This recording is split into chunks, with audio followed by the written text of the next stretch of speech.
చెప్పుకొని మీ యొక్క సత్యనారాయణ కలిసి ముందు వేసేసేయండి. అందరూ కూడా ఎవరు కలిసి ముందు కలిసి నమస్కారం చేసుకోండి. తర్వాత ఒకసారి ఆ కలశాన్ని కదిలినమ్మ ముందు తూర్పు, తర్వాత పడవలు కదిలింది. ఓం కలసేన ఉద్వాసయామే విష్ణురూపాః యథాసాం ప్రవేశయామి. నమో నారాయణాయ నమో భగవతే సత్యదేవతాయ నమో నమః. అయ్యా నాన్న ఇప్పుడు ప్రసాదం ఎట్లా తీర్థం కాదు, వాళ్ళు ఖర్జలిన అక్షతలు తీసుకోండి, అన్ని ఒక పనులు వేసుకోండి. అన్ని ఒక పని వాళ్ళు చేసిన అన్ని ఒక పని అందరూ వరుసగా వేసుకుంటారా. కథ విన్నవారు, కథ చదివిన వారు, వ్రతంలో కూర్చుని అందరూ ఆ పనులు ఏంటమ్మా.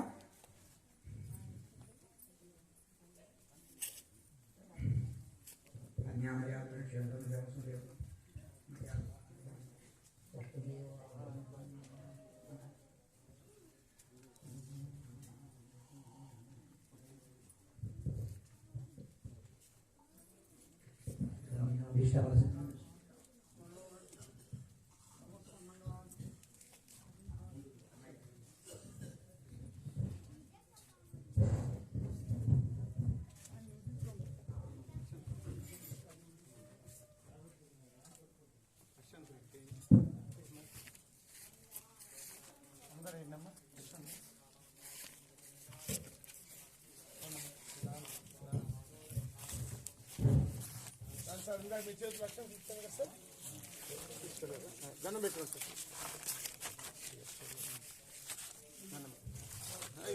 సార్.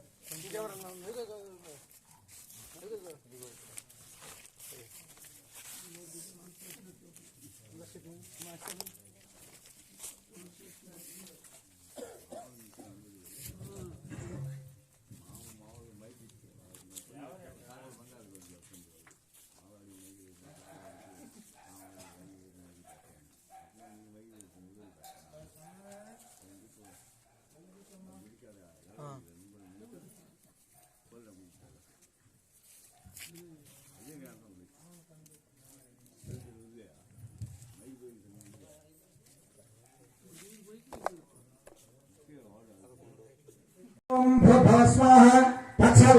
ఆ యొక్క నాలుగేళ్ళు అరటిపండు మీద నీళ్ళు చల్లండి.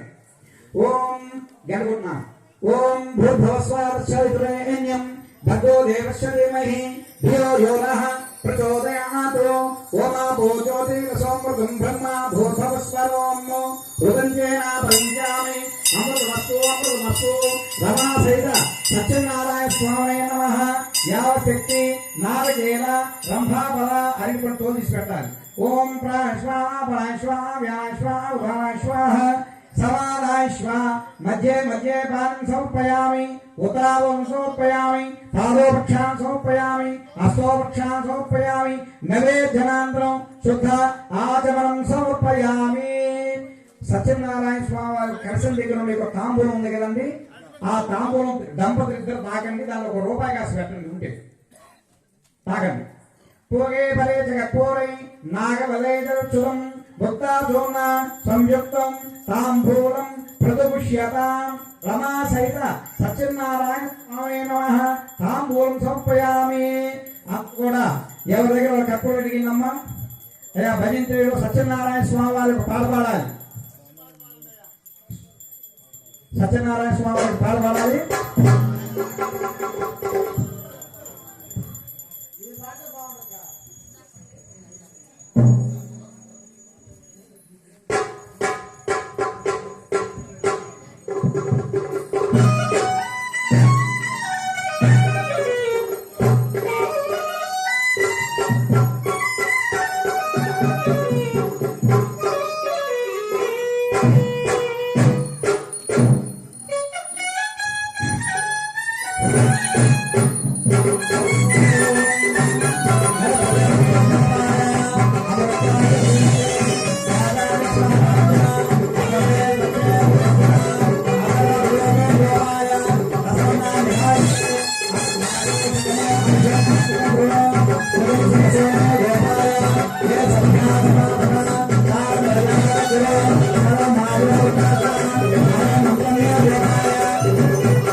అక్కడ కూర్చున్న వాళ్ళు దయచేసి పైకి రావాలి. అందరూ చేతికి పూర్తిగా తీసుకోండి. పుష్పాలు తర్వాత అక్షంతలు మొత్తం పూర్తిగా తీసుకోండి. మిగిలిన ఏవైతే ఉన్నాయో చేతిలో పెట్టుకోండి. లఘు మంత్ర పుష్పం జరుగుతుంది. ఓం యోపాం పుష్పం వేద పుష్పవాన్ ప్రజావాన్ పశుమాన్ భవతే యా ఏవం వేద యోపామాయతనం వేద ఆయతనవాన్ భవతే యో నక్షత్రానమివ అపామాయతనో ఆయతనవాన్ భవతే యో వాయోరాయతనం వేద ఆయతనవాన్ భవతే అఖిలాండకోటి బ్రహ్మాండ నాయకుడై అన్నవరటి క్షేత్రమందు ఇరసనట్టి భూనివాసైన కళ్యాణ వెంకటేశ్వర స్వామి దేవాలయ ప్రాంగణేన రమాసైత సత్యనారాయణ స్వామి దేవతాభ్యో వ్రతగదాంత్రేణ కర్పూరయాంత్రేణ మంత్రపుషాంత్రేణ సకుటుంబాలం అందరూ కూడా మమాలు కూడా ఒకసారి ఇలా సత్యనారాయణ రమాసైత సత్యనారాయణ సామూహిక సత్యనారాయణ ఉభయదాదస్య తత్సకుటుంబానం సపుత్రస్య సభాంధవస్య క్షేమ స్థైర్య ధైర్య విజయ అభయ ఆయు ఆరోగ్య ఐశ్వర్యాభివృద్ధ్యర్థం ధనకరగస్తు సంప్రాప్తిరస్తు వంశావృద్ధిరస్తు వ్యవసాయవృద్ధిరస్తు పాణిపద అభివృద్ధిరవసిత్యర్థం ఈప్సితాల పరిసిత్యర్థం ఇహ జన్మ జన్మాని చ సప్త జన్మాని సుకృత పాపక్షేణార్థం అక్షయ పాత్ర పుణ్య సిద్ధ్యర్థం రమా సహిత సత్యనారాయణ స్వామి దేవత కృపా కటాక్ష సకల కాల సిద్ధ్యర్థం అభీష్టఫల సిద్ధిరస్తు భ్రువంతో న గృణంతో తథాస్తు తథాస్తు తథాస్తు. అస్మిన్ గ్రామే స్థితానాం ప్రజానాం బ్రాహ్మణాది సర్వవర్ణానాం సర్వేషాం భక్తజనానాం చ వ్యాధి చోర దుర్భిక్షణాసర్వశాంతిరస్తు. మంత్రయంత్ర సకల నారాయణ దేవత అర్పణమస్తు. అమ్మా మీరు ఎవరికైనా సత్యదేవుని యొక్క పాట వచ్చినట్టు దయచేసి ఒక పాడవలసిందిగా కోరుతున్నాం. శ్రీమూర్తులు ఎవరైతే ఉన్నారో ఎవరైనా ఒక భగవంతుడు ఒక కథను పోతున్నాడు. ఎవరు? పండితుల వారు పోతున్నారు. ఇప్పుడు ఎక్కడ పోతున్నారు పండితుల వారు అంటే ఇటు కోవూరు అటు రాజమండ్రి. ఈ కోవూరు రాజమండ్రి మధ్యలో ఏముంటుంది రాజేష్? గోదావరి. చూసావా? 3 సార్లు వచ్చాడు గోదావరి పుష్కరానికి. గోదావరి ఉంటుంది. ఆ గోదావరి దగ్గరికి పోయిన తర్వాత పడవలో అవతల ఒడ్డుకు పోవాలని నిర్ణయించుకున్నాడు పండితుల వారు. అంతలోకి ఆ యొక్క నావికుడు అంటే పడవ తోడేవాడు వచ్చాడు. అయ్యా నన్ను రాజమండ్రికి చేరుస్తావా నన్ను అని అన్నాడు. అయ్యా రాజమండ్రికి చేరవాలంటే ఇప్పటికే 3 సార్లు తిరిగానని నా వల్ల కాదండి, నన్ను వదిలిపెట్టండి, లేదా నీకు ఒక నాణ్యం ఇస్తా. ఓ ఇదేదో బాగుంది, సరే 5 నాణ్యం నేను రాను, 10 నేను రాను, 50 నాణ్యాలయ్యా, 50 చూద్దాంలే, 100 సరే ఎక్కువ అని వాడు ఒక డిమాండ్ అన్నమాట. అప్పుడు ఆ పడవలో ఎక్కాడు. ఈ యొక్క పడవ నడుపుకుంటూ రాజమండ్రిలో గోదావరి సగం ఒడ్డుకు చేరింది. ఈ సగం ఒడ్డుకు చేరినట్టు యొక్క ఆ పండితుడికి ఈయన సంభాషణ చూడండి ఎలా ఉందో. అప్పుడు పండితుడు గారు అంటున్నాడు, ఎవరా బాయ్ నీకు జ్యోతిష్యం ఏమో వచ్చంటురా అన్నాడు. ఏమయ్యా ఏం చదివింది? జ్యోతిష్యం వచ్చా అన్నాడు. జ్యోతిష్యం రాదయ్యా, నేనేదో పని చేసుకుని బతికావు, నాకేమొచ్చాడు బాబు. ఎత్తా అంటే ఎందుకు బతుకుతారా? భగవంతుడు 100 సంవత్సరాలు ఆయుష్ పెట్టి జ్యోతిష్యం నేర్చుకోకుండా 25 సంవత్సరాలు అర్థమైపోయింది అబ్బాయి పని అన్నాడు. సగం దూరం పోయింది. ఇంకో రెండవ సంభాషణ మరి పండితులు గారు అడుగుతున్నాడు నాకు, ఎవరబ్బాయి నీకు మీమాంస ఏమో తెలుసా అన్నాడు. ఏమాంసం అయ్యా? మీమాంసం. ఈ మీమాంస గారు అదేదో తెలుసయ్యా, ఏడ్చినట్టుంది. 100 ఆ యొక్క 100లో ఒక పావు భాగం పోయింది, దీంతో ఇంకొక 5 భాగం పోయింది, ఇంకా 50% మిగిలింది. సరే ఇంకొక ముందుకు పోతుంది పడవ, ఇంకొక దూరం ఉంది రాజమండ్రి. 3వ ప్రశ్న వేస్తున్నాడు ఈ పండితుల వారు. ఏమని వేస్తున్నాడు? ఏమయ్యా నీకు జ్యోతిష్యం తెలియదు, అస్త్రసాముద్రికం తెలియదు, మీమాంసం తెలియదు, నీకేం తెలుసయ్యా అన్నాడు. అయ్యా నీకు ధనం పెడతానయ్యా, నన్ను వదిలిపెట్టు, నీ డబ్బు దేవుడిని వెనక తిరిగి వెళ్ళిపోతాను అన్నాడు. సరే సరే ఏడ్చినట్టుంది, ఇట్లాంటి ఎందుకు కొడతారు, ఎందుకు చేస్తారు, ఏమి నేర్చుకోకుండా అని తన ఆ యొక్క గర్వంతో మాట్లాడాడు పండితులు వారు. ఇంకా రాజమండ్రి కొంచెం దూరం ఉంది. అప్పుడు ప్రశ్న ఇతను వేస్తున్నాడు. ఎవరు? ఆ పడవ నడిపే యొక్క నావికుడు ఎవరైతే ఉన్నాడో అతను వేస్తున్నాడు చక్కగా. ఏం వేస్తున్నాడు ప్రసాద్ గారు అంటే అది మిమ్మల్ని కాదు కదా. అప్పుడు అంటున్నాడు, ఏమయ్యా నీకు వెనక ఏమైనా శబ్దం వినిపిస్తుందా?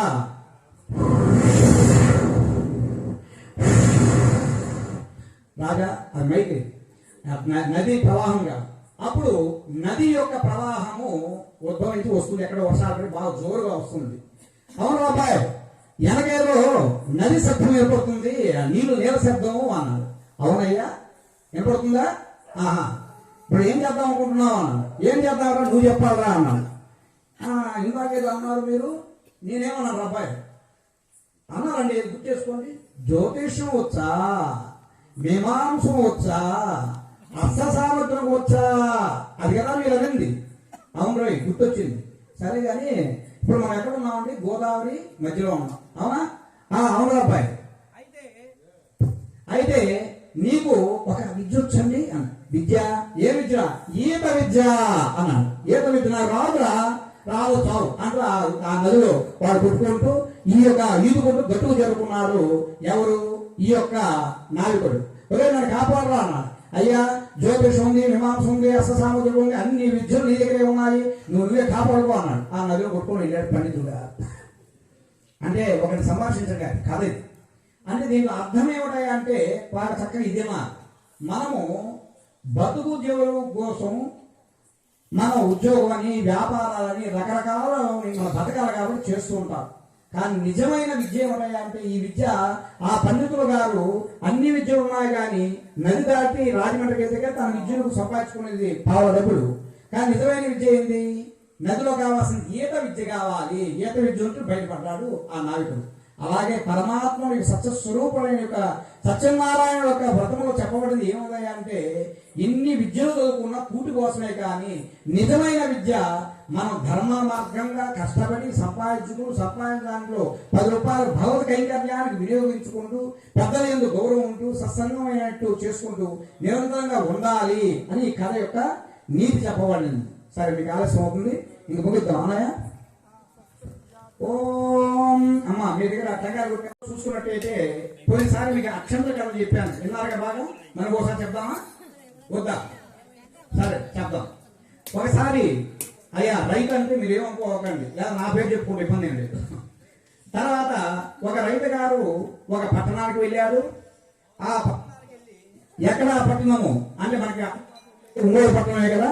ఆ ఒంగోలు నగరానికి వెళ్ళి ఉంటున్నారంట. అలాగా ప్రసాద్ గారు అన్నయ్య గారు లాంటి ఒక శ్లోకం చెప్తున్నాడు. అతని అభ్యాగతో భవ, అతని గౌరవించాలయ్యా, మన ఇంటికి వచ్చాలని అని అన్నాడంట. సరే అని చెప్పేసి ఆ విధంగా ఆయన ఉపన్యాసం విన్నాడు. ఇంటికి వచ్చాడు. రోజుకి ఇంత అతిథికి అన్నం పెట్టాలని చెప్పి ఆలోచించుకున్నాడు. సరే ఇంటికి వచ్చిన తర్వాత ఈ అతిథి అనేది ఎవరున్నారో మన ఊళ్ళో అని చెప్పేసి చూద్దామని చెప్పేసి వెళ్ళాడు.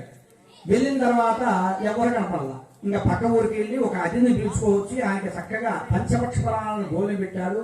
వారి చేత ఆశ్రయించి ఆయన వెళ్ళిపోయాడు.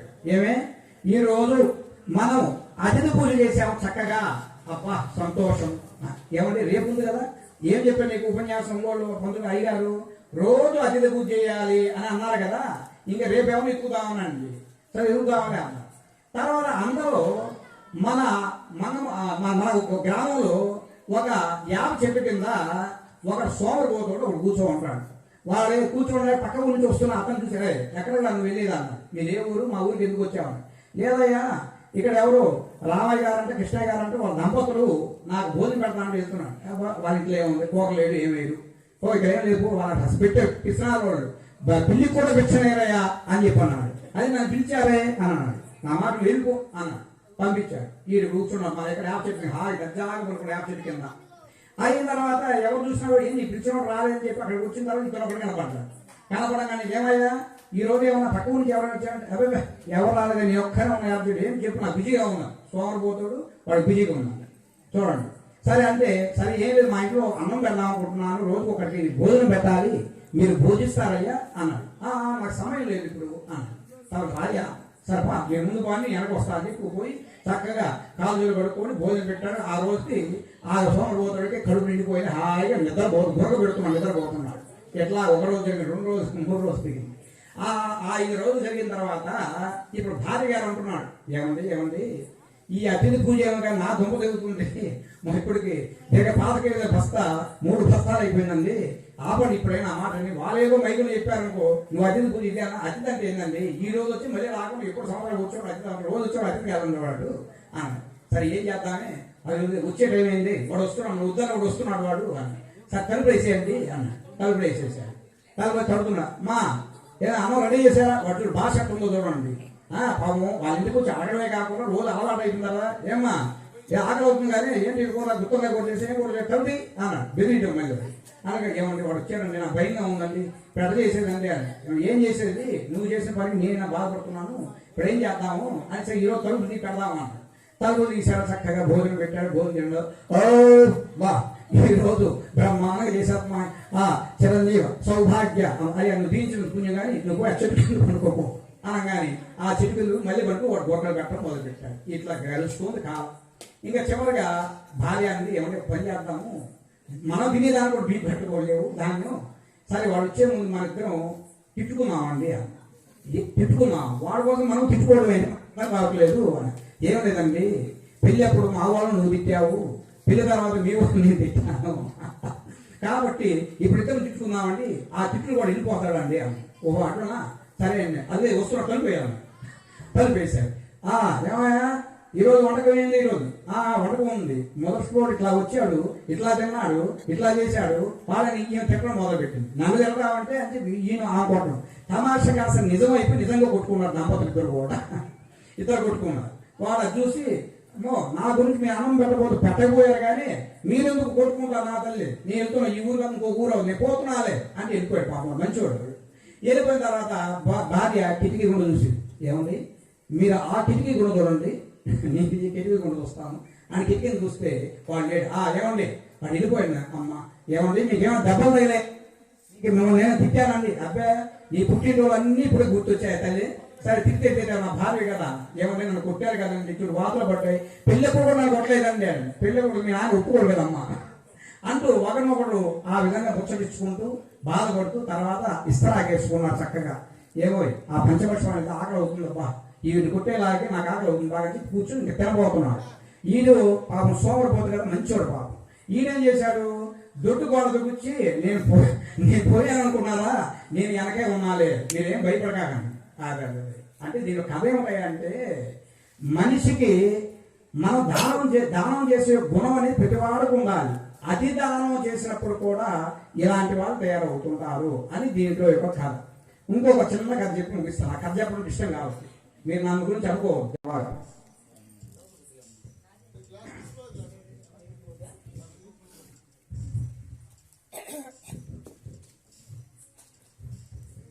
తర్వాత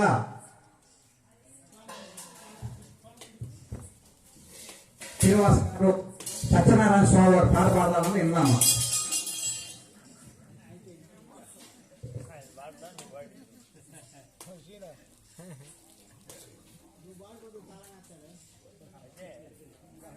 అందరూ కూడా అబ్బాయి డీ తీసుకురానా అల్లుడు, ఈ అబ్బాయి పరుచూరి కృష్ణ పేరు మోహన్ కృష్ణ. పర్వాలేదు, కృష్ణ పరమాత్మ వచ్చినట్టే మాకు ఈరోజు. పవన్ కృష్ణ మా అల్లుడు, మా చెల్లెలుడు.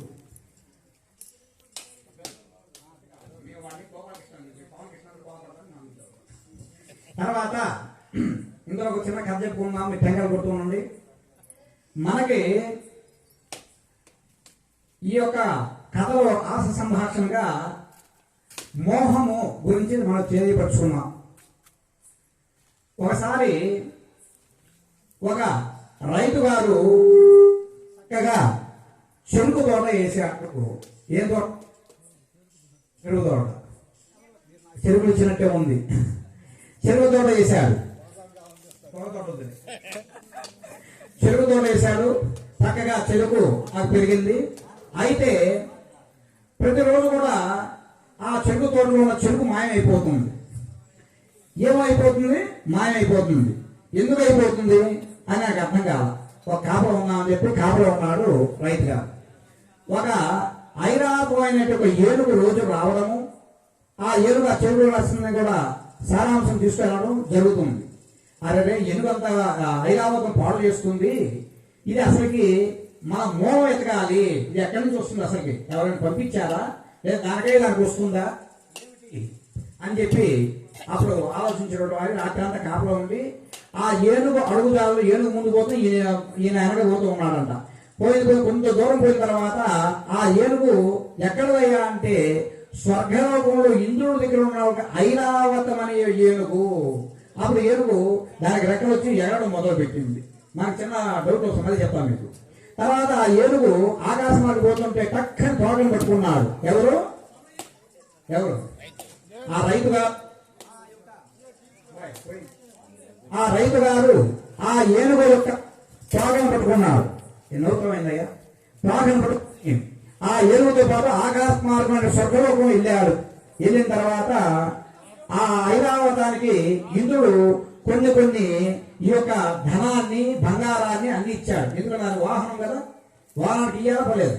ఆ ఇచ్చిన తర్వాత ఈ చెరుకు ఈ యొక్క రైతు గారికి ఇవన్నీ సగం తీసుకోపో, పాపం నీ చెరుకు తోటలో సగమే నేనే తిన్నాను, నాకు చేసిన వ్యక్తిని మర్చిపోకూడదు, అందులో నువ్వు కాబట్టి అని చెప్పి ఆ సగం బంగారాన్ని ఆయనకి ఇచ్చారు. ఎవరు? ఐరావతం.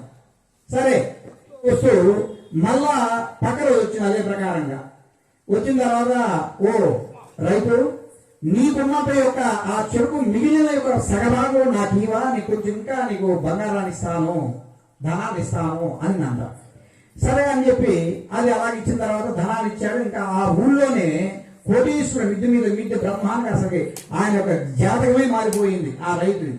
తర్వాత మనక ఆ పక్కన ఉన్న పొరవాళ్ళు ఏం చేశారు, అరే ఈ సుబ్బారావు అనే ఒక రైతుకి ఇంత ధనం ఎట్టొచ్చింది, నిన్నగా చెరుకు ఇంత ధనం వస్తుంది ఎక్కడైనా, నేను 20-30 ఎకరాలు నాకే రాలేదు, వీడు బిల్డింగ్ కట్టాడు, ఈ బ్రహ్మాండం బాగొడుతున్నాడు అని ఏర్స చేత అసలు ఏంటో అయితే కథ అని చేద్దామని చెప్పేసి ఆ రైతుని అడిగానంట. ఓరవలేక రైతు దగ్గరికి పోయాడు.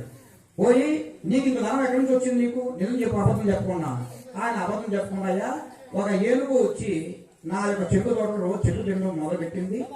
ఆ మొదలు పెట్టడం చేత ఆ తోట పట్టుకొని నేను పైకి వెళ్ళాను. పైకి వెళ్ళిన తర్వాత దాన్ని మెచ్చి దాని ధనం ఇచ్చింది, నాకు ధనము బంగారం ఇచ్చింది ఆయన. ఓహో అట్లనా, అరే సుబ్బయ్య వెంకయ్య రామయ్య మనం కూడా 30 ఎకరాలు చెరుకు తోటేద్దామరా అన్నాడు. అని చెప్పి 30 ఎకరాలు చెరుకు వేశాడు. వేసింది అంటే వాళ్ళ ఆలోచన ఏంటంటే ఒక ఎకరం చెరుకు వేస్తేనే ఇంత బంగారం వచ్చింది, ఇంత బాగుపడ్డాడు, నేను 30 ఎకరాలు తోట కనిగేస్తే నేను ఇంకెంత బిడ్డవచ్చు అని ఆలోచించాడంట ఆ యొక్క సుబ్బారావు రామారావు అని వారు. సరే వాళ్ళ తోట వేసారు. ఇప్పుడు లాగా ఏనుగు వచ్చింది బాగా శుభ్ర, కానీ పాపం ఏమి ఇలా. తర్వాత మళ్ళీ ఇంకొకటి ఏమయ్యా, మేము ఇంత 10 ఎకరాలు వేసినా కూడా మా చెరుకు అంత తిండిగా మాకేమి ఈట్లేదండి ఆ ఏనుగు అని. సరే ఒక పని చేద్దాము అని చెప్పి ఆ ఏనుగు వస్తున్నది, వచ్చే టైం అయింది, ముందు తిన్నది కడుపు నిండా, అది పోయేటప్పుడు నేను చెప్పినట్టు చేయండి అని. అలాగే అమ్మ చక్కగా వినాలి మీ అందరూ కూడా. అప్పుడు ఆ ఏనుగు వచ్చింది, ఆ యొక్క 10 ఎకరాల తోటని శుభ్రం చేసింది, ఇంకా పోతుంది. రాండి తొందర రాండి, బాయ్ సుబ్బారావు వెంకటరావు రామారావు రాని పొందరు అని చెప్పి ఆ 10 మంది తీసుకొని ఈ రైతు మొదటి రైతు వెళ్ళాడు. ఆ ఏనుగు పైకి ఎగరబోతుంది. పైకి ఎగరపోయేసరికి ఈ మొదటి వాడు ఆ తోటను పట్టుకున్నాడు గట్టిగా. వింటున్నారా ప్రసాద్ గారు, మీరు కాదులే కథ. ఆ కథలో ఆ యొక్క తోటను పట్టుకున్నాడు, ఆకాశ మార్గంగా వెళ్తుంది అది. ఇందులో అరే వాడు ముందు వెళ్ళిపోయి మనకన్నా డబ్బు సంపాదించాలని ధనరాశి గారు వాడు కాలు పట్టుకున్నాడు, కానీ వీడు కాలు పట్టుకున్నాడు. అట్లా ఆ ఏనుగు పైకి ఎగురుతుంది, ఏనుగు ఒకటి పట్టుకున్నాడు, వాళ్ళని ఇంకోటి 10 మంది పట్టుకున్నారంట. అప్పుడు చెప్పుకుంటున్నారంట వాళ్ళ ఈ సంభాషణ ఎట్లా ఉందో చూడండి. అరే మనం వీడు కనుక కొంచెం కనుక వెనకొచ్చినట్టయితే ఈయన ముందు పోయి మళ్ళీ డబ్బు సంపాదించుకున్నవాడు మనం కాలు పట్టుకున్నాము, వాడితో మనం కూడా పడతాము అని చెప్పి ఆ విధంగా పోతున్నాడంట. ఈ కింద కూడా ఏం చేశాడు, దమ్ముకుంటాడా, అరే సరే కానీ ఈ ఏనుగు ఎక్కడ పోతుందా అన్నాడు. నాకేం తెలుసు, పై వాళ్ళని అడుగుతా అన్నాడు. పై వాళ్ళని ఎక్కడ పోతుంది, నాకేం తెలుసు వాడినడుగా. ఇంకా అంత చివరికి వచ్చాడు. చివరికి వచ్చింది అక్కడ ఉన్నాడు కదా అసలు, ఏరబ్బాయి ఏనుగు ఎక్కడికి పోతుంది అన్నాడు. స్వర్గలోకము అన్నాడు. స్వర్గలోకము ఎంత దూరం అన్నా, ఇంకొంచెం దూరమే అన్నాడు. అక్కడ ఏముంటుందా, చాలా బంగారం ఉంటుందా అన్నాడు. ఓహో అట్లా ఎంత ఉంటుంది చూపాను, ఎంత అన్నాడు. ఇంత అన్నాడు. ఇంత అనగానే ఈ చేతులు ఎప్పుడు దప్పని భూమి మీద పడ్డారు. అంటే దీని కథలో నీతి ఏమిటంటే మోహం అనేది ఎప్పుడు కూడా ఉండకూడదు. ఒకరిని చూసి మనం ఎప్పుడు కూడా సంతోషపడాలి కానీ ఒకరితో కంపేర్ ఒకరితో పోటీ పడకూడదని ఈ కథలో చక్కగా నాకు నీతి చెప్పబడింది. ఇంకో కథ చెప్పి ముగిద్దాం. మీకు ఆలస్యం అవుతుంది. మరి తర్వాత చెప్పన్నయ్యా అని రెండోసారి అడిగాడంట. ఈ తర్వాత అల్లుడు ఎత్తుకున్నాడు. ఏమయ్యా మా పడవలో ఏం లేదంటే ఏమైంది? ఏమీ లేవు అన్నాడు. అంతే కదా మామ. ఆ మామ దగ్గర అల్లుడు, అల్లుడు దగ్గర మామ. సో అయిపోయింది. తర్వాత స్వామివారు మళ్ళీ వెళ్ళారు. మళ్ళీ మూడోసారి వచ్చాయి. కనీసం ఒకసారి అబద్ధం ఆడ, రెండోసారి అబద్ధం, మూడోసారి సత్యమేది చెప్తాడని చెప్పి ఆయన బాధపాపం భక్తుల మీద. సరే మూడోసారి వచ్చి ఏమయ్యా ఇద్దరు అడుగుతాం చెప్పండి మీరు, మీ సత్యంలో ఏముంది అన్నాడు. మామ నాకు చూడ నేను దొంగ సన్యాసలాగా ఉన్నాడు. మనకి ఇచ్చిన ఆ మహారాజు యొక్క ధనరాశిని కాజేయడానికి కాషాయ వస్త్రం ధరించి మనం వెంబడిస్తున్నాడు. మామ నువ్వు నమ్మి త్వరగా ఉందని చెప్పాక నాకు తెలుసు అల్లుడు అని అంటూ అప్పుడు మామ స్వామివారితో అంటున్నానంట. ఏమయ్యా నీ సంచిలో ఏముంది? నా సంచిలో ఏమి లేదు. ఆకులు అలువులు రాళ్ళు రప్పలు తప్పయు ఏమి లేవయ్యా అన్నాడంట. ఓహో అటున్నా సత్యనారాయణ స్వామి వరకే ఇంతలో అబద్ధమా? సరే నిజమేనా? నిజము. మేము అబద్ధమే ఆడము, సత్యము సత్యము. ఓహో అట్లా అట్లే అగుగాక తథాస్తు యద్భావం తద్భవతి. మన భగవంతుడు ఏదైతే సమర్పిస్తామో అది మనకి తిరిగి వస్తూనే ఉంటుంది. కాబట్టి ఆ స్వామివారి పోయి ఆ చెట్టు కింద నిలబడ్డాడు. మరి నేను వస్తాను తెలుసు. పడవ తేలికైంది. పడవలో మూటలను చూసేలాగే దాంట్లో స్వామివారి యొక్క సాప్రభావం చేత నగలు లేవు, నటలు లేవు, ధనం లేదు. మూటలన్నీ కూడా ఆకులు రాళ్ళు రప్పలు తప్ప ఏమీ లేకపోవడం చేత మూర్ఛితుడైన మామ అల్లుడిద్దరు పడవలో పడిపోయి మళ్ళీ తేరుకొని మామ ఆయన వచ్చినవాడు నిజమైన సన్యాసం మామ, దొంగ సన్యాసం అన్నాము. ఆయన పోయిందంటే అన్ని పోతాయి, ఆయన త్వరగా పోయి ఆ ప్రాణాలు పట్టుకున్నాం పామావ అంటూ ఆ మామూలు పడవ దిగి త్వరగా ఆ మహానుభావుడి దగ్గర పోయి కుడిగారు ఒకడు ఎడగారు ఒకడు ఇద్దరు పట్టుకొని వారి విధంగా అంటున్నాడంట.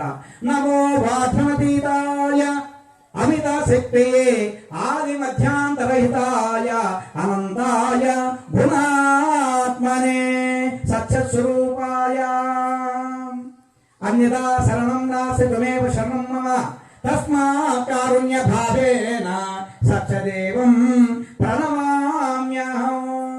ఓ దేవాది దేవా, నీ మాయం తెలుసుకున్నకు మేము మూఢులము, అజ్ఞానం మీ బిడ్డలము.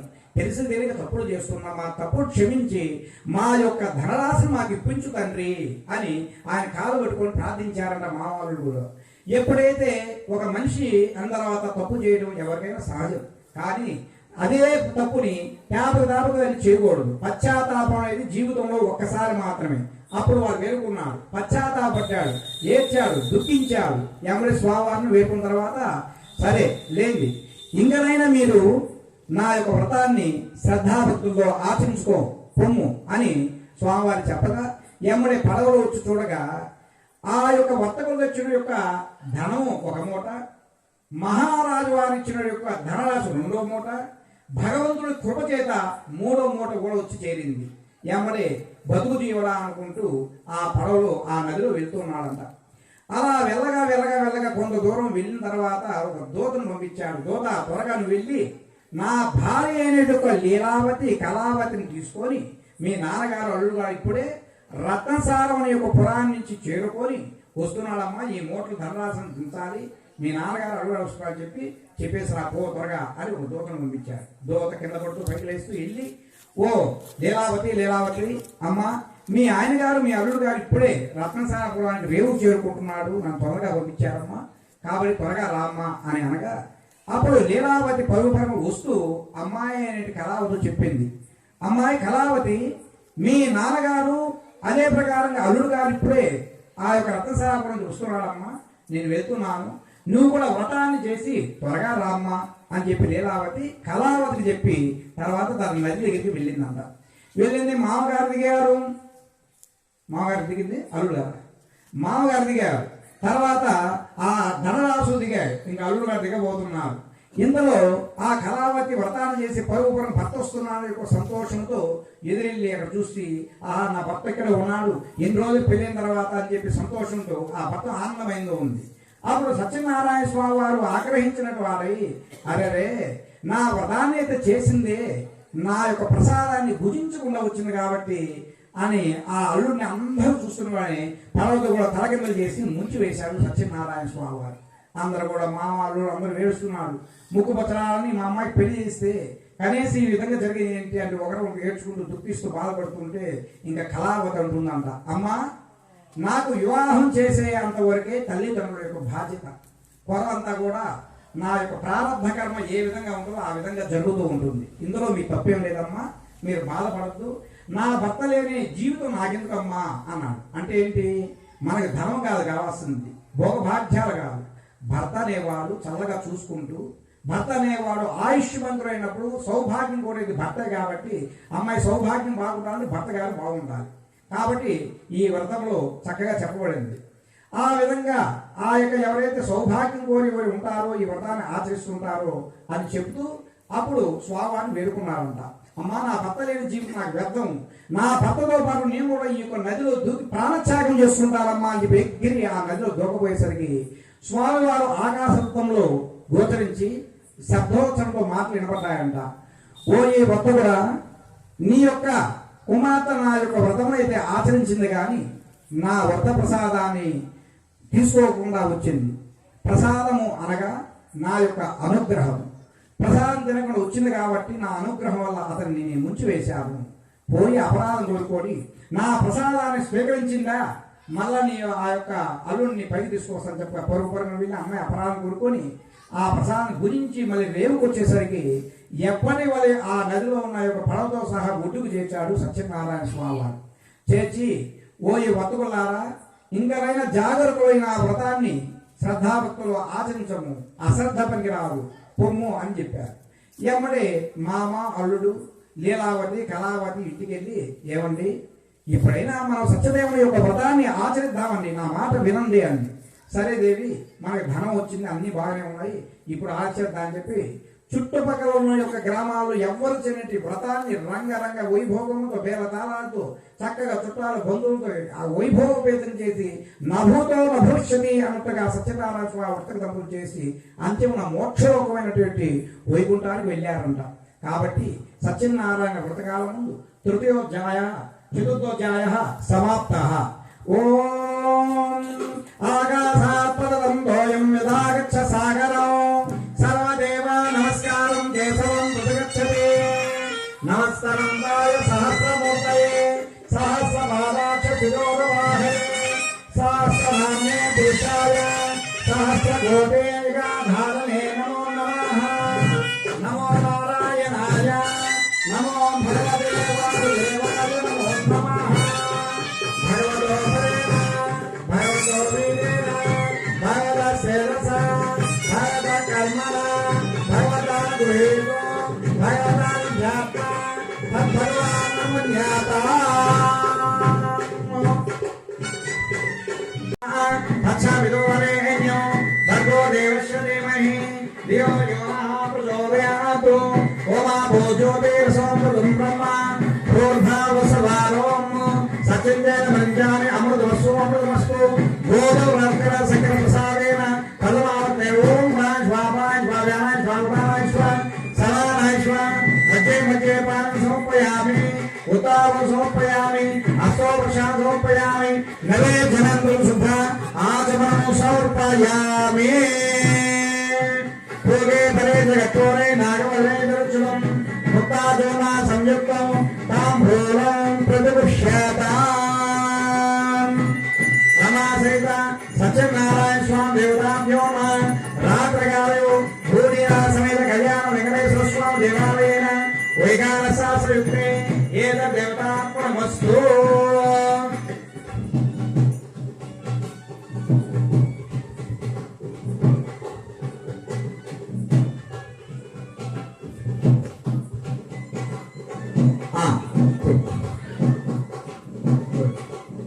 గోడు మేళ అందరూ నమస్కారం చేసుకోవాలి స్వామి వారికి. ఓం నర ప్రజామే గోపాయ అమృతాయ దేవతే జ్ఞానాన క్షమాంజ అమృతే సత్యే ప్రతిష్ఠితాం. అలర్వ గోపాయ రసమన్నామిహాయుషే ఆనంద కఠోర నీరాజంబర సయామి. జై రమాసేత సత్యనారాయణ స్వామి వారికి జై. భజన ఆపాలయ్య. ఏ తత్ కర్పూర నీరాజంతే సుధాజం సమర్పయామి. రెండో కథలో వెళ్తున్నాము. మరి చక్కగా అక్షంతలు తీసుకోండి దంపతులిద్దరు కూడా. శ్రీ రమాసహిత సత్యనారాయణ స్వామి నమః. ద్వితీయోధ్యాయః ప్రారంభః. కాశీ అనే ఒక నగరంలో ఒక పండితుడు గలడు. ఆ పండితుడు సకల వేదములను చదివినట్టి సరస్వతి దేవి యొక్క పుత్రుడైనటువంటి ఆ పండితుల వారు చక్కగా కాశీనగరంలో ఉన్నారు. ఉంటూ కాశీనగరం భిక్షార్చన చేస్తున్నాడంట. ఒక్కొక్క గృహానికి వెళ్ళాడు జోలు తగిలించుకొని. భవతే భిక్షాం దేహి దేహి భవతే భిక్షాం దేహి అని భిక్షార్చనకు పోయాడంట. కుటుంబ పోషణ చేసుకునే వాడికి ఎవరు కూడా పాపం ధాన్యం ఎవరు కూడా మోయిలు కానీ ధాన్యం ఏమి పోయేసరికి దుఃఖాక్రాంతులయ్యారు. అలాగా రోజు పోవడం మళ్ళీ రావడం. ఎందుకు ఇలా జరుగుతుంది అని అంటే అతని యొక్క ప్రారంధంలో దానము ధర్మము చేయకపోవడం వల్ల ఈ ఆర్థిక స్థితి అతనికి కలిగింది పూర్వజన్మ యొక్క సుకృతం వల్ల. సరే చివరికి అట్లా రోజు పోతున్నాడు మళ్ళీ వస్తున్నాడు కానీ రావట్లేదు. బిడ్డలు ఏమో ఏడుస్తున్నాడు, పోషణ జరగట్లేదు. ఇది విరక్త కలిగిపోయి ఇది దేవుడే లేడు అనే యొక్క స్థితికి వచ్చి బాధపడ్డు ఆత్మత్యాగం చేద్దాం అందరం కూడా ఒకేసారి తినకుండా మనమిద్దామనే ఉద్దేశం చేత తరించినట్టు యొక్క దంపతులు అందరూ కూడా ఉన్నారు పండితులు. సరే ఆ విధంగా ఉన్న ఆ పండితుల వారు మళ్ళా జోలికి ఈ రోజైనా పెడతారేమో చూద్దాం అనుకుని జోలికి మళ్ళీ కాశీనగరంలో బ్రాహ్మణులను నివసిస్తున్న మళ్ళీ ఆ గ్రహానికి వెళ్తున్నాడంట. అప్పుడు సత్యనారాయణ స్వామి కథలోకి ఆ యొక్క బ్రాహ్మణోత్వని ఆ కీర్తింపబడాలని ఉద్దేశం చేత సత్యనారాయణ స్వామి వారు ఆయన ఎదురొచ్చాడంట. కాశీనగరం జోలి తగిలించుకొని పోతున్నాడంట. ఎలా వచ్చాడు స్వామివారు అంటే కాకి కాకి కోకిల రూపేశ తథా వృద్ధ విప్రహ. ఆ ఎదురొచ్చాడు స్వామివారు ఈ పండితుడికి ఎదురుగా.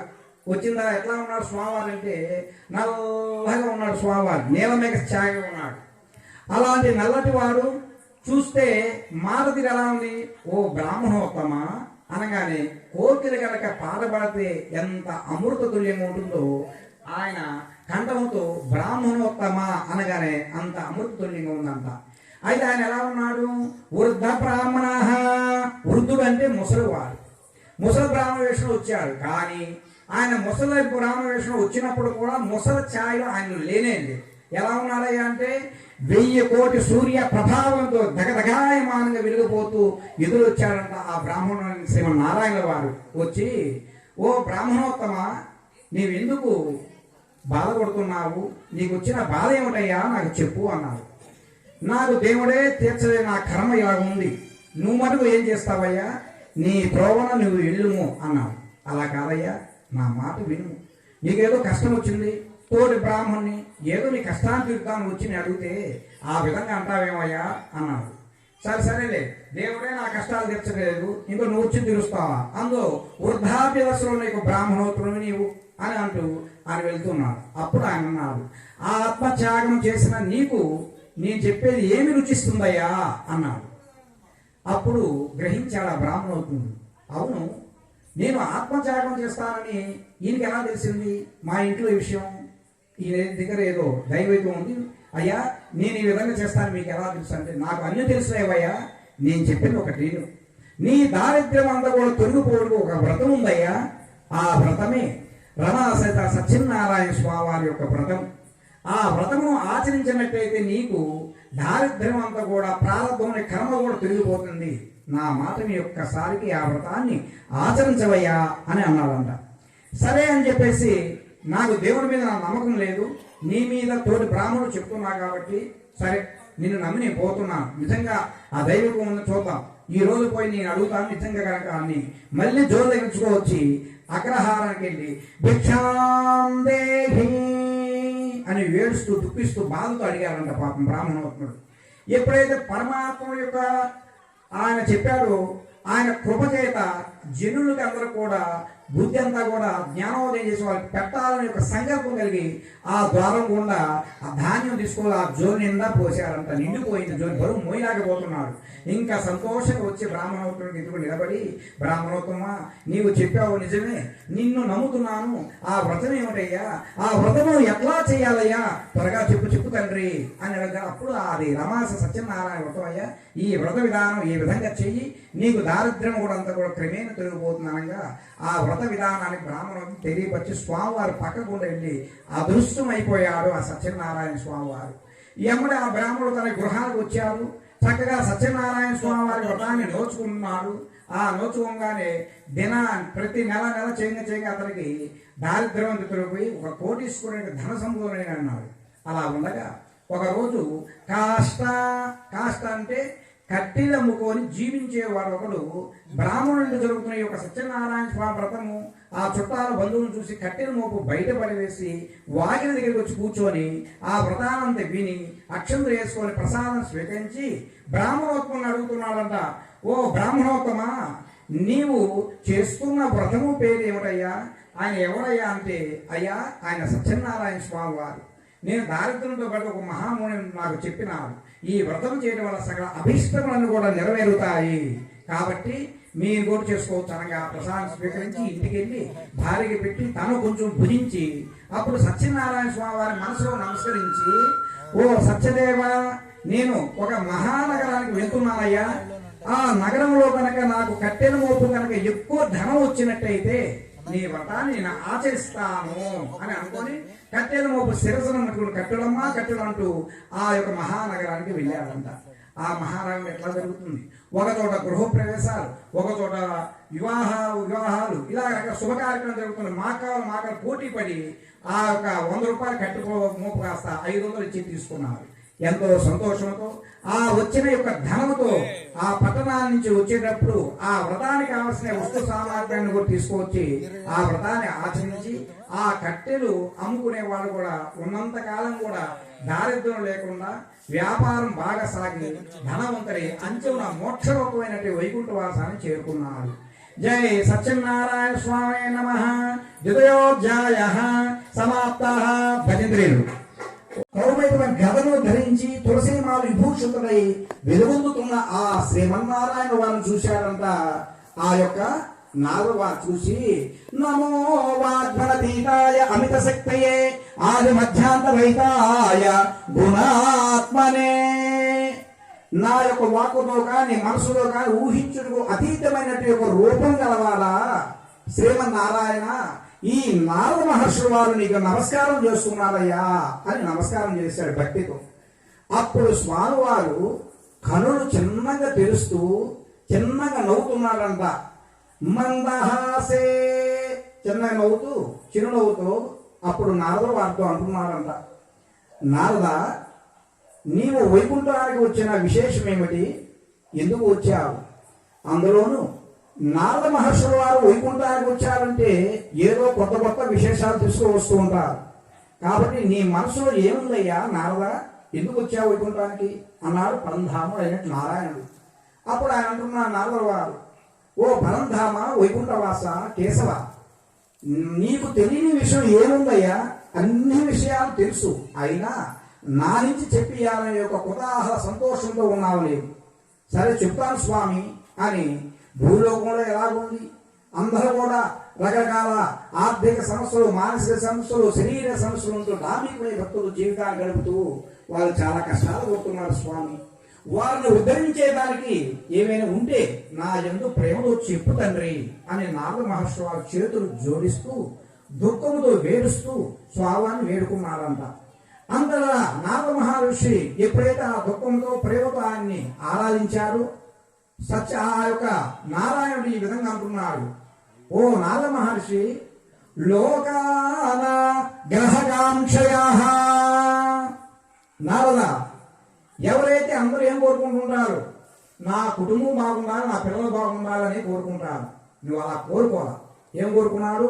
లోకాన గ్రహకాంక్ష, అన్ని లోకాల కన్నా కూడా మత్స్యలోకే మానవులు నివసిస్తుంది మత్స్యలోకం, భూలోకం. భూలోకంలో ఉన్న యొక్క జనులందరూ కూడా సుఖంగా ఉండాలి స్వామిని కోరుకున్నావే, అది నీలో నాకు నచ్చింది. అందుకోసం ఒక వ్రతం ఉందయ్యా, ఆ వ్రతమే శ్రీ సత్యనారాయణ స్వామి వారి వ్రతము. ఆ వ్రతాన్ని కనుక ఆరాధించినట్లయితే సకల దారిద్ర్యములు సకల బాధలు అన్ని తొలగిపోయి శుభత్వం కలుగుతుంది అని చెప్పారు. సరే స్వామి అని చెప్పి ఆ వ్రత విధానమును ఏ విధంగా చేయాలి, ఎప్పుడు చేయాలి, ఎప్పుడు ఆరాధించాలి, ఆ విశేషణను కూడా నాకు తెలియపరచు తండ్రి అంటున్నారు మహర్షి వారి అడిగారంట. అంత శ్రీమన్నారాయణుడు చెబుతున్నాడు, ఓయి అన్ని వ్రతముల కన్నా కూడా ఈ సత్యదేవుని యొక్క అమోఘమైన ఈప్సతాత్మైన ఫలితము ఇచ్చున్నది ఉన్నది. ఈ వ్రతమును ఎప్పుడెప్పుడు చేయాలి అంటే కార్తీక మాసంయాయాం మాఘమాసే మాఘమాసంతాయాం వైశాఖ మాసే. ఈ యొక్క వ్రతాన్ని కార్తీక మాసంలో చేస్తే ఉత్తమం. రెండవ మాసము మాఘ మాసంలో మంచిది, లేదా వైశాఖ మాసం అయిన ఈ వ్రతాన్ని ఆచరించుకోవచ్చును. అదే కాకుండా నాకు ఇష్టమైన ఏకాదశమ్యాయాం పూర్ణిమ్యాయాం ఏకాదశి రోజు కూడా ఈ వ్రతాన్ని ఆచరించవచ్చు, లేదా పౌర్ణమి రోజైనా కూడా ఈ వ్రతాన్ని ఆచరించవచ్చు. అది లేని పక్షాన ఇంకెప్పుడు ఆచరించాలి స్వామి అని అడిగినప్పుడు మేషరాశన్యాయాం మీనరాశన్యాయాం, ఈ యొక్క సూర్య భగవానుడు మేషరాశి నుంచి మీనరాశి ఒక రాశి నుంచి ఒక రాశిని మారుతుంది. దాన్నే మాసము అంటారు. నెలకు ఒకసారి మారుతుంటాడు. ఆ మారే యొక్క సందర్భం ఏదైతే ఉందో ఆ సమయాన్ని ఈ వ్రతాన్ని ఆచరించవచ్చు. లేదయ్యా ఇంకెప్పుడు చేయొచ్చు ఈ వ్రతం అంటే ఉత్తరాయణము దక్షిణాయనము అని మనం పిలువబడుతుంది. అది 6 నెలలు, ఇది 6 నెలలు. అప్పుడైనా ఈ వ్రతాన్ని ఆచరించవచ్చును అని చెప్పారు. లేదు అలాంటి యొక్క తిథులు లేవు, ఇంకెప్పుడు చేయొచ్చు ఈ వ్రతం అంటే ఏదైనా ఒక కార్య నిమిత్తంగా విజయం కావాలని మనం పోయేటప్పుడు కార్యసిద్ధి కొరకు వ్రతం చేయొచ్చు. నిండు దారిద్ర్యంతో తినేదానికి తిండి లేక ఆర్థికమైన సమస్యలతో బాధపడేట్టు ఈ వ్రతాన్ని చేయవచ్చు. సౌభాగ్యం కోరి వ్రతం చేయొచ్చు. సత్సంతానం కలిగి వ్రతం చేయొచ్చు. దాంపత్య సుఖం కోసం పిల్లల కోసం వ్రతం చేయొచ్చు. సకల అభిష్టములు నెరవేర్పే వ్రతం ఎప్పుడైనా చేయవచ్చు, దానికి సమయం లేదయ్యా అని చెప్పాడు. అన్నిటికన్నా అమోఘమైనట్టు ఏమిటి? పౌర్ణమి ఏకాదశి కుదరని పక్షాన ఏ రోజైనా కూడా ఆపత్కాలంలో ఈ వ్రతం ఆచరించినట్లయితే వారి మనోభిష్టములను కూడా తప్పక నెరవేరుతాయి అని చెప్పారు. సరే స్వామి, ఈ వ్రత విధానం మీరు చెప్పారు, బాగున్నారు. ఈ వ్రతాన్ని ఎవరెవరు చేయాలయ్యా అని అడిగారు. అప్పుడు చెప్తున్నాడు, చాతుర్వర్ణేనా 4 వర్ణాలు వారు చెప్పారు. ఎవరయ్యా ఆ 4 వర్ణాలు అని అంటే బ్రాహ్మణ, క్షత్రియ, వర్తక, శూద్ర అని 4 వర్ణాలు పరమాత్మ చేయబడి ఉన్నట్టు అందరూ కూడా చెప్పే ఈ 4 వర్ణాలు కూడా భక్తి ప్రభుత్వంతో ఈ వ్రతాన్ని ఆచరించుకోవచ్చును అని చెప్పారు. ఇంకపోతే ఈ యొక్క వ్రతంలో ప్రధానమైనటువంటి స్వామి వారి యొక్క రూపు. ఆ రూపు ఎలా ఉండాలి? బంగారంతో అర్ధకర్షం బంగారంతో ఉండాలంట. అయ్యా నాకు బంగారంతో శక్తి లేదు, వెండితో రజితాహ, రజిత అంటే వెండి, వెండితో అయినా రూపును పెట్టుకోమన్నాడు. శక్తి లేదయ్యా. చివరికి ఏమన్నాడు? కనీసము రూపాయికి ఆశైన సత్యదేవునిగా భావించి ఆ రూపాయికి ఆశైన సత్యనారాయణ భావించి పూజ చేసుకొని అదైనా మన శక్తానుసారం పెట్టుకోవచ్చు అన్నాడు. ఇంకా రెండోది ఏం చెప్పాడు? ఈ యొక్క కలశము సత్యనారాయణ కలశం ఏదైతే ఉందో ఆ కలశం కూడా చెప్పాడు. సువర్ణ పాత్ర, సువర్ణ కలసేన, రజత కలసేన, తామ్ర కలసేన. తామ్రం అంటే ఏంటి? రాగి, రాగి చెంబు పెట్టుకోమన్నాడు. అయ్యా నా దగ్గర అది కూడా శక్తి లేదు అనుకున్నప్పుడు కుమ్మర వారు చేసిన యొక్క ముంతలు ఏవైతే ఉంటాయో ఆ ముంతలైన పెట్టి భక్తి దక్కకుండా ఈ వ్రతాన్ని ఆచరించమన్నాడు. అలాగా చెప్తూ ఉన్నాడు సత్యనారాయణ స్వామి వ్రతం. ఆ విధంగా అయిన తర్వాత ఆ సత్యనారాయణ వ్రతంలో ఎవరైతే వ్రతం చేయాలని తరించినట్టు యొక్క దంపతులు ఉంటారో వారు ముందు రోజు సత్యనారాయణ స్వామి దగ్గర వేడుకోవాలంట. ఓ సత్యనారాయణ స్వామి, నీ వ్రతాన్ని రేపు ఉదయం నేను ఆచరిస్తున్నాను, మాకు ఎలాంటి ఆటంకము లేకుండా సకల కార్యసిద్ధం చేసి మమ్మల్ని అనుగ్రహించు సత్యదేవా అంటే ఆయన అనుజ్ఞ తీసుకొని ఉదయం అంతా కూడా ఒక్కబొద్దుండి రాత్రి కూడా చంద్రుడు ఉదయించిన తర్వాత ఈ వ్రతాన్ని ఆచరించిన వారికి తత్సమానమైన పుణ్య ఫలితం లభ్యం అవుతుంది అని చెప్పారు. ఈ వ్రతంలో ప్రధానంగా మనపారాధన చేసి తెల్లని యొక్క వస్త్రం వేసి దాని మీద కలశం పెట్టి కలశంలో విష్ణువు యొక్క సత్యదేవుని యొక్క ఆవాహన చేసి పూజ చేసి మనపారాలలో గణపతి పూజ, నవగ్రహాలు, పంచలోహాలు, అష్టదిక్పాలు అన్నింటిలో ఆవాహన చేసుకొని పూజించి మనపారాలను చేయవలేదు. ఈ విధంగా మనపారాయణ చేసిన తదనంతరము, పూజ అయిన తదనంతరము స్వామివారికి ఇష్టమైన గోధుమ యొక్క నూక ఏవైతే ఉందో ఆ గోధుమ నూక, చక్కెర, జీడిపప్పు, ద్రాక్ష, యాలక్కాయలు, పచ్చకర్పూరం, దాంతో ఆవుని అన్నింటిని కూడా మధువు అన్నింటిని కూడా రంగరించి చేరం పావు తక్కువ కాకుండా సత్యదేవునికి ఆ ప్రసాదాన్ని అనుగ్రహించాలంట. అనుగ్రహించి ఆ ప్రసాదాన్ని భక్తితో మనందరూ కూడా భుజించవలేను. కాబట్టి ఈ కలియుగంలో ఈ సత్యనారాయణ స్వామి వ్రతాన్ని ఎవరైతే చేస్తారో వారికి అన్ని కోరికలు కూడా నిర్విఘ్నుగాక అని చెప్పాడు. మొదటి అధ్యాయంలో ఏ విధంగా మనం ఎప్పుడు ఆ వ్రతాన్ని ఆచరించాలి, ఆ వ్రతం చేయడం వల్ల ఏమిటి ఫలితము అని విశేషం అంతా కూడా మొదటి కథలో చెప్పబడింది. జై రమా సైత సత్యనారాయణ స్వామి నమః. అయ్యా భజన ఏకదా నైమసారణ్యే ఋషయా సర్వకాదయః ప్రాపచ్చరానం సూతం పౌరాణికం కలుహు. పూర్వముకప్పుడు సూత భరతఖండంలో సూత పౌరాణికుడు అనే ఒక మహామునేంద్రుడు ఉండేవాడు. ఆయనకి అన్ని విద్యలు తెలుసు. ఏమిటయ్యా విద్యలు అంటే ఋగ్వేదము, యజుర్వేదము, సామవేదము, అథర్వవేదము అనే ఒక 4 వేదాలు చదువుకున్నవాడు సూత పౌరాణికుడు. అలాగే ఉపనిషత్తులు, అష్టాదశ పురాణములు అన్ని కూడా చదివినట్టు మహాజ్ఞాన సంపన్నుడు ఈ సూత పౌరాణికుడు. ఎవరయ్యా ఈ సూత పౌరాణికుడు? ఎవరి శిష్యుడు? వ్యాస మహామనేంద్రుడి యొక్క ప్రియ భక్తుడు, ప్రియ శిష్యుడు ఈ సూతుల వారు. ఈ భరతఖండంలో ఆయన భారతదేశంలో ఉన్న శక్తి దేవాలయాలు కానీ, విష్ణు ఆలయాలు కానీ, శివాలయాలు కానీ అన్ని దేవాలయాలతో శిష్య బృందంతో భరతఖండంలో అన్ని నదుల్లో స్నానం చేసుకుంటూ పురాణాలు, ఇతిహాసాలు చెప్పుకుంటూ సంవత్సరానికి ఒక్కసారి ఆ భరతఖండమైన యొక్క నైవశారణ్యము అనే ప్రాంతానికి వచ్చాడంట. ఎవరు? సూత పౌరాణికుడు. ఆ మహానుభావుడు రాగానే ఆయనకి కాలు కలిగారు. ఎవరు? సప్త ఋషయా. సప్త అంటే 7 మంది. 7 మంది ఋషీశ్వరుడు తన గురువు గారు వచ్చారని వేగమే వెళ్ళి వచ్చి కాలు కడిగి ఉచితాసనం మీద కూర్చోబెట్టి మంచినీరు ఇచ్చి చుట్టూరు ప్రదక్షిణ పూర్వకంగా ఆయనకి కూర్చొని నమస్కరించి, గురుతుల్య, మీలాంటి మహానుభావులు సంవత్సరానికి ఒకసారి భరతఖండం తిరిగి వస్తారు. ఓ మహానుభావ సూత గురువర్య, మాకు తెలియని విషయం ఏమంటే కలియుగం ప్రవేశించింది కదా. ఈ కలియుగంలో జనులు రకరకాల సమస్యలతో, రకరకాల బాధలతో పడుతున్నారు. వారిని ఉద్ధరించే ఒక వ్రతం ఏమైనా ఉన్నట్టే నాకు చెప్పవయ్యా అని అడిగాడంట శిష్య బృందం అందరూ కూడా. అప్పుడు ఆ సూత్రవాడు చెప్తున్నాడు, ఓ ఈ మహామునులారా, మీరు చక్కని విషయము అడిగినారు, దాన్ని చెబుతున్నాను, శ్రద్ధగా వినండి. మీరు ఏ విధంగా అయితే నన్ను అడిగారో అదే ప్రకారంగానే అంతకుముందు నారద మహర్షి వారు అడిగారంట. ఎవరిని? శ్రీమన్నారాయణ వారిని. నారద మహర్షి వారు భూలోకానికి వచ్చారు. అన్ని లోకాలు ఎన్నున్నాయి? సప్తలోకములు.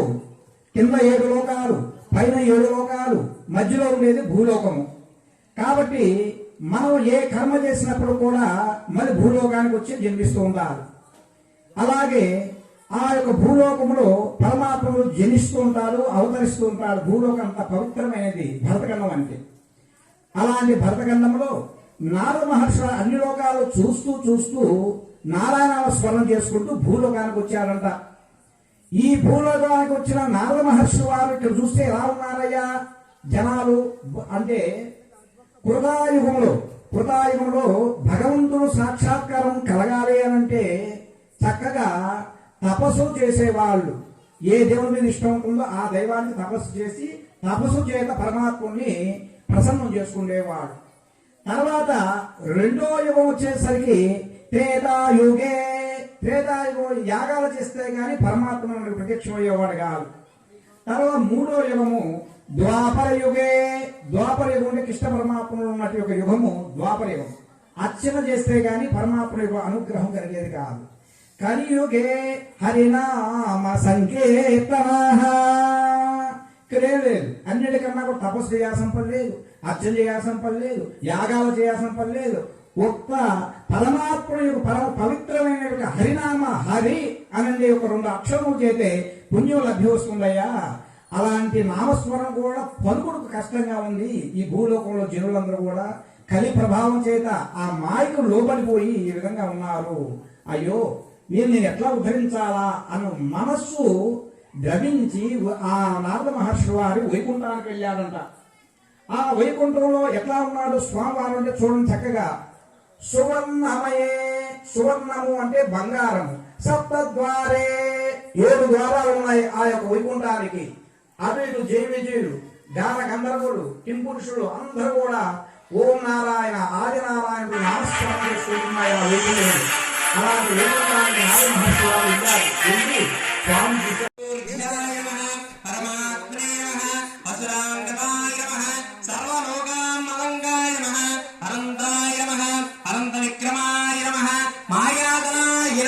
నిరామయాయ నమః, భక్తవస్యాయ నమః, మహోదరాయ నమః, పుణ్యకీర్తయే నమః, పురారాధయే నమః, త్రికాలజ్ఞాయ నమః, విష్ణువస్యే నమః, చతుర్భుజాయ నమః. ఓం శ్రీ సత్యం.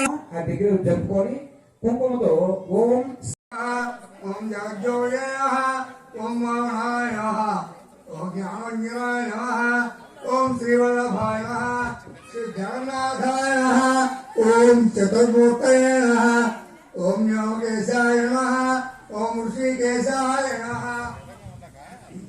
ఓం శంకరాయ జగద్ధ్వజాయ నారసింహాయ మహాదేవాయ స్వయంభువే ఓం భువనేశ్వరాయ శ్రీధరాయ దేవకీపుత్రాయ పార్థసారథయ అచ్యుతాయ శంఖమాణయ పరంజ్యోతిషయ ఓం ఆత్మజ్యోతిషయ అజంతరాయ ఓం శ్రీవత్సాంకాయ ఓం అఖిలాధారాయ ఓం సర్వోపతి ప్రభే ఓం శ్రీ విక్రమాయ ఓం త్రికాజ్ఞానాయ ఓం క్రధామేవ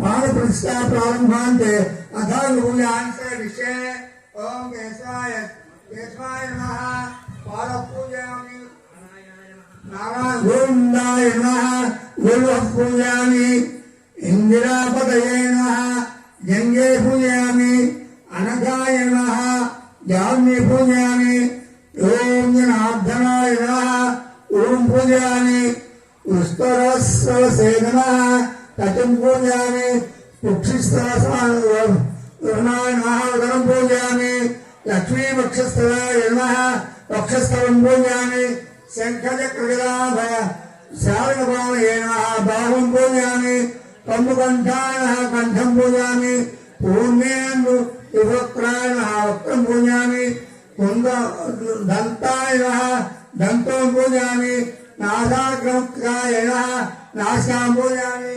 సూర్యచంద్రాగ్నిధారణేన నేత్రేణ పూజయామి సహస్రశీర్షేణ శిర పూజయామి సమాశ్రిత సత్యనారాయణ స్వామినః. ఒక్క నిమిషం ప్రక్షాళన కట్టి అశ్వతం చేద్దాం. అయ్యా భజంత్రుడు బోర్మేళం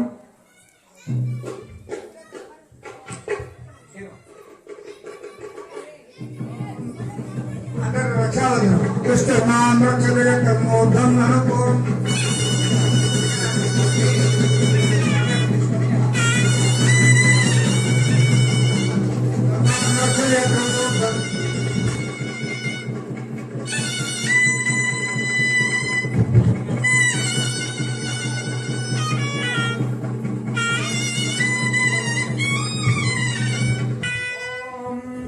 అందరూ కూడా ఏనండి. అయ్యా అట్లా కాదు ఉన్నాడు. ఒక్క నిమిషం ఆగండి. మాకన్నా స్పీడ్గా ఉన్నారు మీరు. అయ్యగారు వస్తారు. నన్ను ఇంకోటంగా తీసుకుని చెప్తాం. ఇంకోటంగా అక్షరం తీసుకో. అక్షరం తీసుకో. ఇక్కడి నుంచి కొన్ని అక్షరం తీసుకున్నానా? మొత్తం చుట్టూ సరిపడాలు కూర్చున్నప్పుడు ఎడమ చేతికి శ్రీని పదార్థక్రమే విష్ణు గోపాధాభ్య తదో ధర్మాన్ని ధారణ్యం విష్ణు కర్మాణి ప్రసవితో ప్రధాని వసతే ఇంద్రసుద్ధస్య ఓం నమః నారాయణాయ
ఓం శన్నోని దత్తాం శన్నో దేవీరవిశ్యాపో భవంతు వేతయే శంభ్యోరవిశ్రవంతునా మూలమహామంత్రస్య వశిష్ఠ ఋషిః శ్రీమన్నారాయణో దేవత అదో దేవావంతు దధామభిః ఇదం విష్ణోర్చక్రమే త్రేధా నిదదే పదం సమూఢపస్మాకం సురే త్రీని పదార్చక్రమే విష్ణో గోప అధః అభ్య తదో ధర్మాన్ని ధారయన్నో సిద్ధిరస్తు.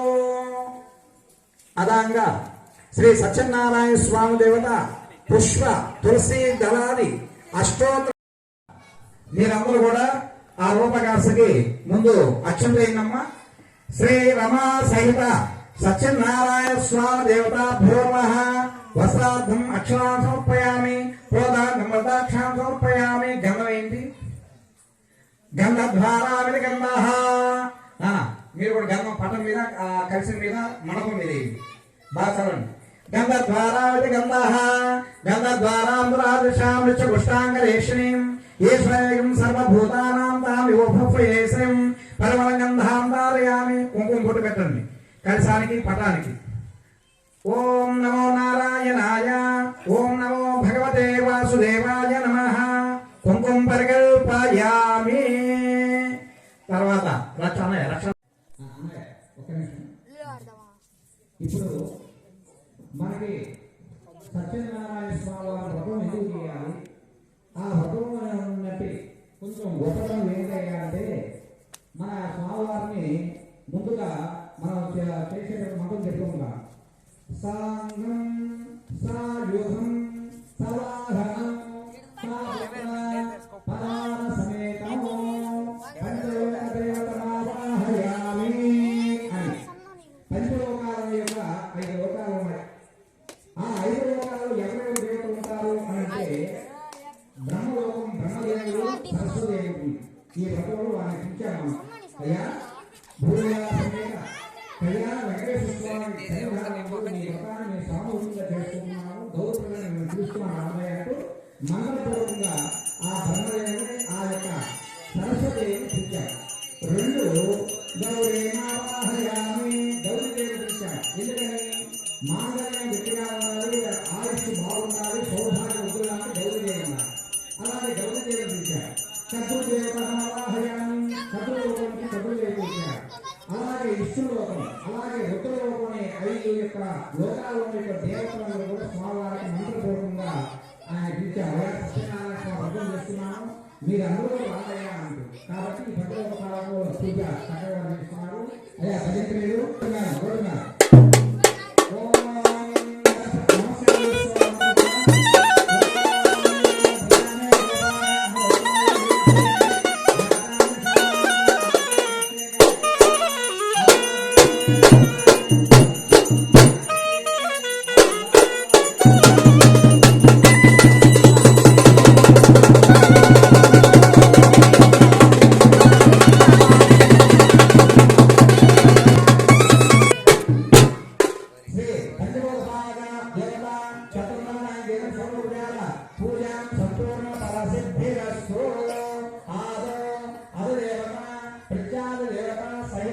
నవగ్రహ మండపారాధన నవగ్రహ పూజా చ కరిష్యే.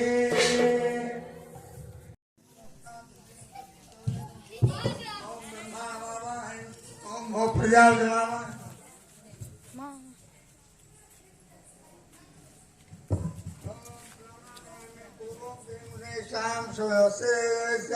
శ్రీ రమా సహిత సత్యనారాయణ స్వామి వ్రతాంగత్వేన స్వచ్ఛేన నిత్యానుపాయనమచ్చం దర్శే. ఓం స్వచ్ఛ ఓం ఆత్మయోస్మానిజామహే త్వా స్వేన ఆత్మహిదో శంభో వైరాజంతే సునిరంతాం ప్రేక్షావధీశోధావరాత్రియామి దర్శానాత్ శాంతమావాహిని హరమావాహిని అమితమావాహిని నిత్యానుపాయనమః ఆవాహయామి. సూతాజయ సమేత స్వచ్ఛేనాయ ఆశాజష్టౌజానాన్ సమర్పయామి.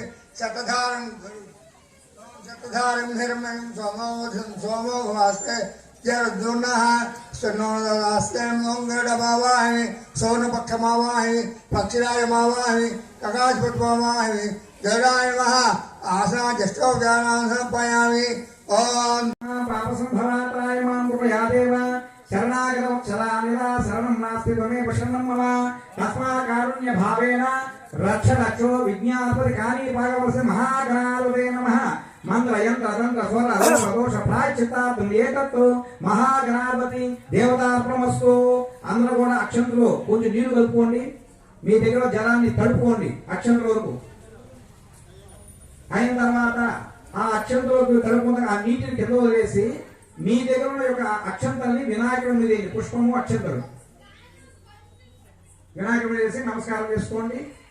మరి దయచేసి అందరూ ప్రశాంతంగా కూర్చోవాలి.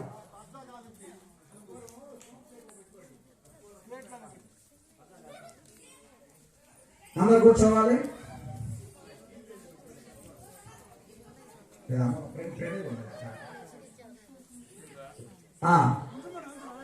ఇప్పుడు మహాగణాల పూజ అయిన తదనంతరము మీ దగ్గర ఉన్న వినాయకుడి యొక్క తాంబూలం ఉంది కదండి, వినాలి అందరూ కూడా. ఆ తాంబూలాన్ని పసపెట్టుకొని ఇట్లా లాగండి, తూర్పు లాగండి. యజ్ఞేంద్రదేవత విశ్వరూపా మహాగణాధిపతేమ పసపెట్టుకొని ఇట్లా లాగారా, మొదలు పెట్టుకొని పదవ లాగండి. మొదలు పెట్టుకొని పదవ. ఇప్పుడు మీ దగ్గర ఉన్న వినాయకుడికి పూజ చేసిన యొక్క అక్షంతలు ఏవైతే ఉంటాయో అక్షంతలు తీసుకోండి, బత్తగా తీసుకోండి.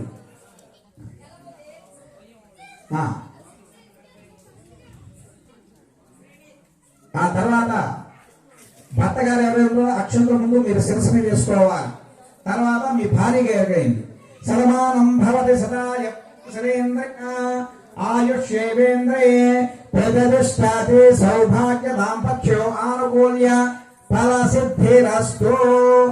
ఆదో శ్రీం పంచలోకపాలక పూజ సమాసవిత సత్యనారాయణ స్వామి దేవతామృద్ధస్య పంచలోకపాలక పూజాంచ కరిష్యే. అయం ముహూర్తో శుభముహూర్తోస్తు. ఇప్పటి వరకు మీ చేతుల మీదుగా గణపతి పూజ చేశాము. అయ్యా గణానాథ గణపతి అన్నట్లుగా అన్ని లోకాలకు ప్రథమ దైవం గణపతిని మీ అందరికీ తెలుసు. అయితే ఆయన ఆరాధించడం చేత మన మంగళకరమైన యొక్క పశుమూర్తులు చేసింది శుభకార్యక్రమం చేసేటప్పుడు మనం ఆరాధిస్తుంటాం. అందువల్ల విఘ్నేశ్వర అనుజ్ఞ పొందారు మీరందరూ కూడా. ఇప్పుడు స్వామి గారు గురువు గారు ఇప్పుడు ఆ మండపంలో చక్కగా పంచలోకాలు ఏమేమి లోకాలు ఉన్నాయి అంటే బ్రహ్మలోకే విష్ణులోకము, బ్రహ్మలోకము, కపిలలోకము, రుద్రలోకము, విష్ణులోకము, గౌరీలోకం అనే ఒక 5 లోకాలు ఉన్నాయి. ఆ 5 లోకాలకి గురువారం దేవానందం రాజవనం సమర్పయామి. స్వామినే నమః. చక్కగా గంట మోత బాగా వినపడుతుంది సత్యనారాయణ స్వామి వారికి. పెద్ద గంటలు ఇచ్చారు అందరూ. తర్వాత ఆరతి ఇప్పుడు అద్దుకోకూడదు.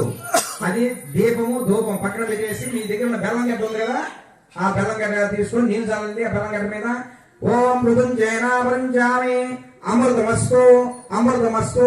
ఆ మీకు ఇచ్చిన యొక్క బెల్లం గడ్డ మీద జలం చల్లి ఆ యొక్క ప్రసాదాన్ని వినాయకుడు చూపించి చేతిట్లాగా ఓం ప్రాణాయ స్వాహ ప్రాణాయ స్వాహ వ్యానాయ స్వాహ ఉదానాయ స్వాహ సమానాయ స్వాహ అలా చూపించిన తదనంతరము 3 మీ దగ్గర ఉన్న తాంబూలం ఉంది కదయ్యా, తాంబూలం రూపాయి పెట్టిన తాంబూలం ఉంది, తాంబూలం తాగండి దంపతులు ఇద్దరు కూడా. దోమా దివాసత భూగే పరేష కర్పూరే తాంబూలం సమర్పయామి. మహాగణాధిపతయే నమః. తాంబూలం తాగిన తదనంతరము మళ్ళీ ఒక కర్పూరం మీద వేసుకొని వినాయకుడు మళ్ళీ హారతి ఇందాక ఇచ్చినట్టు ఇప్పుడు మీరు కళ్ళు కదుకోవాలి.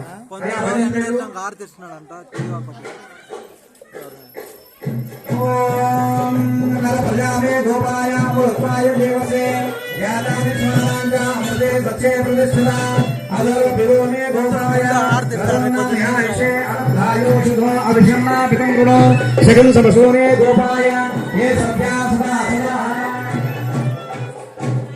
ఓం జయగోపాల వెంకటరమణ గోవింద గోవింద మహాగణాధిపతే మాంగళ్యప్రద నీరాజనం దర్శయామి. అమ్మ అందరూ కూడా ఆ కర్పూరం ఇచ్చిన తర్వాత ఆకుతో నీళ్ళు తిప్పండి. మీ దగ్గర ఆకుతో నీళ్ళు తీసుకొని కర్పూరం తిప్పండి. తిప్పిన తర్వాత ఆ కర్పూర హాతం మీ కళ్ళకి అద్దుకోండి దంపతులు ఇద్దరు కూడా.